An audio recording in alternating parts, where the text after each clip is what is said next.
तो आइए जानते हैं झारखंड की छोटी बड़ी खबरों को सिर्फ 10 मिनट के अंदर। तो दोस्तों हम आपको बता दें, जब जेएलकेएम से पूछा गया क्या आप बीजेपी के साथ गठबंधन करोगे, तो जेएलकेएम के नेता बोले कि अगर हम गठबंधन किए होते तो आज हमें शिक्षा मंत्री का पद मिल गया होता। देखिए आप इस वीडियो में। देखिए गठबंधन कहीं से नहीं करेंगे। गठबंधन करना रहता तभी हम लोग मंत्री पद में हमारे टाइगर जयराम महतो रहते, देवेंद्र नाथ महतो रहते, जो चेहरा जो प्रचलित चेहरा है जेएलकेएम में, उन लोग अभी मंत्री पद में रहते। गठबंधन हम लोग किसी से नहीं करेंगे और ना ही गठबंधन के बिना जीत जाइएगा जी, फिर चुनाव लड़िएगा, एगो जयराम निकलेंगे फिर वही पकड़ ले रह जाइए। देखिए वैसा कुछ बात नहीं है। जो सच्चाई है, सच्चाई की जीत आज न कल होगा, ऐसा नहीं है। अब रहा बात विपक्ष पार्टियां लोग लगे हुए उलझाने में। अब विपक्ष पार्टियां लोग ऑफर कर रही है कि अब मेरे तरफ सटिए, तो हम लोग विपक्ष की तरफ हम लोग कभी नहीं जाएंगे और विपक्ष के साथ हम लोग कभी गठबंधन नहीं करेंगे। मेरा JLKM party tiger Jairam Mahato की पार्टी झारखंड में एकलौता ऐसी पार्टी है जो काफी है अकेले मंत्री और सरकार बनाने। अगर गठबंधन का बात रहता ना तो आज टाइगर जयराम महतो मंत्री रहते,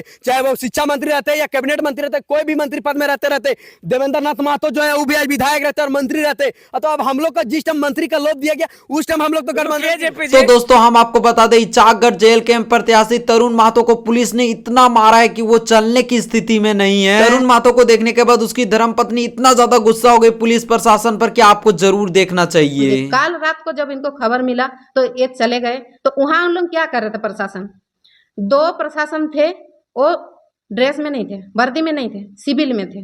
वहां खुद उन लोग बैठ के बालू गाड़ी भेज रहे थे। उन लोगों को कम से कम 40 से 50 बालू हाईवा भेजे हैं। और यहाँ कैसे पता चलेगा कि वो प्रशासन है कि बालू माफिया है? हम लोगों को पता नहीं था। और वहाँ जो इन लोग हम लोगों के ऊपर आरोप लगा रहे हैं कि नहीं प्रशासन के ऊपर हाथ उठाए हैं, तो ये बेबुनियाद है, गलत है। हम लोग प्रशासन के ऊपर हाथ नहीं उठाए हैं। ये बालू माफिया के लोग ही थे जो प्रशासन के ऊपर हाथ उठाए हैं। उनका गाड़ी भी अभी भी थाना में है, पड़ा हुआ है, लेकिन उन लोगों को अरेस्टिंग नहीं हुआ है उन लोगों का। तो हम यही बोलने जा रहे हैं, जब इनको वहां से प्रशासन के ऊपर ठीक है जो भी करने के लिए उन लोग गए थे, प्रशासन के ऊपर हाथ उठाए, जो भी उठाए, ठीक है, उनका काम था अरेस्ट करना। आधा घंटा पुलिस को हमला करने के बाद इधर से हमला हुआ था, हम मान रहे हैं।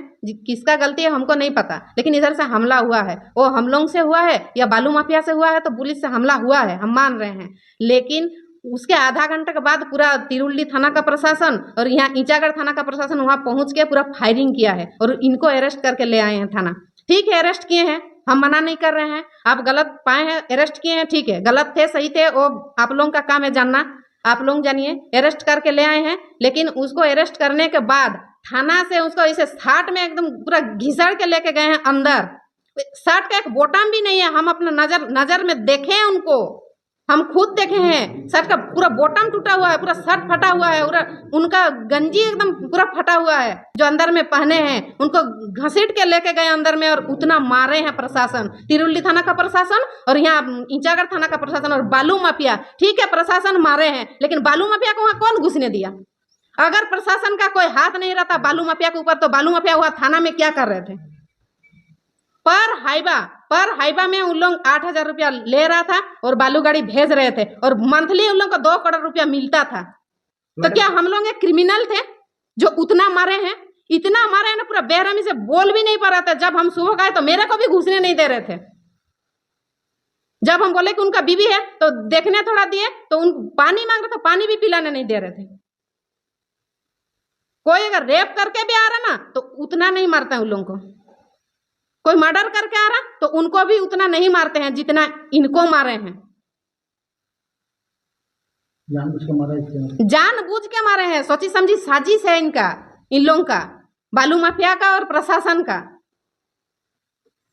तो क्या सिंडिकेट चल रहा है क्या बालू का? हाँ। तो दोस्तों एक खबर काफी तेजी से फैल रही है, जो खबर है कि निशा भगत बहुत जल्दी बीजेपी में ज्वाइन कर सकती है। तो उसी से रिलेटेड क्या कुछ बोली निशा भगत, देखिए आप इस वीडियो में। एक जो खबर आ रहा है कि आपको बीजेपी की तरफ से फंडिंग हो रहा है और ये जेएलकेएम में रहते हुए आपको शायद उधर से फंडिंग हुआ था और तब जाकर के आपने जेएलकेएम के विरोध में करना शुरू कर दिया। देखिए सबसे बड़ी बात है कि जो लोग अपने आप को सत्य साबित करना चाहते हैं, जो दलाल प्रवृत्ति के लोग होते हैं, वही ये सवाल उठा रहे हैं।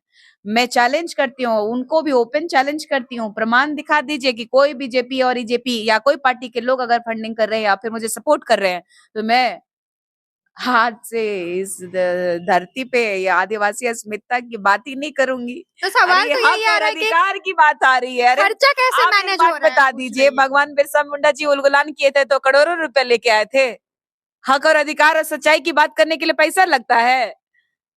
आज फिर मेरा इतने समाज गाड़ियों में जाती हैं, इतना भीड़ मेरी जुटाती गाड़ी के हैं, बारे इतना में पता रैली कर रही हैं, कैसे हो रहा है मेरी इतना सब? मेरी गाड़ी में जाती हूँ या फिर मेरे को समाज के द्वारा गाड़ी प्रोवाइड की जाती है, ये तथ्य आप प्रमाण ये संविधान के तहत लोग बोले ईडी का भी छापेमारी करवा देना चाहिए, तो भाई करवा दीजिए ना।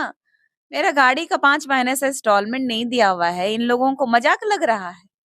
देखिए एक ज्योत्सना बहन है जो कि अपना चेन दे करके दे दी, लेकिन हम तो 5 महीने से लड़ रहे हैं, संघर्ष कर रहे हैं, पैदल चल के भी हमको राजनीति के लोगों जो राजनीति के गलियारों में जो हमारे आदिवासी अस्मिता को जो ठेस पहुंचाने का काम कर रहे हैं ना, बाहुबलियों को भी मैं ताकत रखती हूँ कि उनको बिना पैसे का सच्चाई और अच्छाई और अस्मिता की आवाज को बुलंद करते हुए अपनी जीत हासिल करने में विश्वास रखती हूँ। अभी भी आप क्या टाइगर जयराम महतो के बातों से प्रभावित होती हैं? क्योंकि आपने जब पार्टी को छोड़ा तब आपने बोला कि वो लोग जानवरों के नाम पे अपना टाइटल रख लेते हैं, क्या करते हैं। जब आप पार्टी में थे तब ये सब चीजें नहीं बोला तो आपने। इनके हरकतों के बारे में भी तो नहीं पता था ना मुझे। इनके ये हरकतें छोड़ने के इतनी बाद पता वाहियात चला। इतनी हरकतें इतनी वाहियात होंगी ये तो हमें नहीं पता था ना। ये छोड़ने के बाद पता चला। तो जो ऑफ कोर्स कि छोड़ना मैंने नहीं छोड़ा ना, उन्होंने निकाला। तो दोस्तों आप सभी को पता होगा कि 15 नवंबर को झारखंड के अंदर सांस्कृतिक कार्यक्रम हुआ था झारखंड स्थापना दिवस के नाम पर। तो उसके अंदर जो मुंबई के कलाकार आए थे और काफी सारे बॉलीवुड सॉन्ग्स बज रहे थे, उसी पर रिएक्ट करते हुए संतोष महतो काफी ज्यादा गुस्सा हो गए, जो आप सभी को जरूर देखना चाहिए। और जहां जो ट्राइबल स्टेट है, जहां आदिवासियत की बात होनी चाहिए, जहां रूढ़ी परंपरा की बात होनी चाहिए, वहां पे फुहरता परोसा जा रहा है, इवेंट मैनेजमेंट किया जा रहा है, नाच गाने अश्लीलता परोसी जा रही है। और जो यहाँ के लोक गायक हैं, जो यहाँ के लोक नर्तक हैं, उन लोगों को सम्मानित करने की जगह पे मुंबई के कलाकार बुला के और उनका जो है पैसा का दोहन करके उनका पॉकेट भरने का काम किया जा रहा है, कमीशन खोरी किया जा रहा है। तो पूरे राज्य ने स्थापना दिवस को देखा है और राज्य के युवा इस बात से दुखी है। चहुओर इस बात की घोर निंदा हो रही है कि इस तरीके का स्थापना दिवस दूसरे किसी राज्य में हमें देखने को नहीं मिला। अभी हमारे पड़ोसी राज्य छत्तीसगढ़ की स्थापना दिवस की झलकियां अगर आप देखेंगे तो पूरे स्थापना समारोह में, पूरे समारोह में जो छत्तीसगढ़ के पारंपरिक चीजें हैं उनको दर्शाया गया, दिखाया गया। जो उनका स्वर्णिम इतिहास है, जो उनके धरोहर है, जो उनकी ऐतिहासिक चीजें हैं, उन चीजों को फ्लैश किया गया। लेकिन पूरे झारखंड का जो स्थापना दिवस था उस पर आप देख लीजिए, इन चीजों का सर्वथा अभाव रहा है। और ये जो कमियां रही हैं, ये जो दुर्भावना से ग्रसित राजनीति स्थापना दिवस के दिन दिखाया गया, उसको सभी आदिवासी मूलवासी सदान लोगों ने देखा है और सभी समाज, सभी वर्गों के लोग इसकी कड़ी निंदा कर रहे हैं।